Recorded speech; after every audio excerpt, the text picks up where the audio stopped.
Hello everyone, welcome back to the channel, and today I'm gonna show you how to add reward programs to Apple Pay.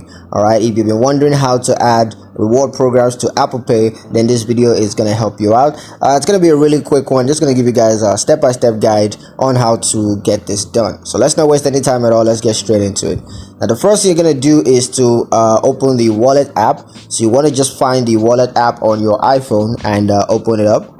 And then you're gonna tap the plus icon. That's gonna help you to add a new card, and then you're gonna select reward program as the card type.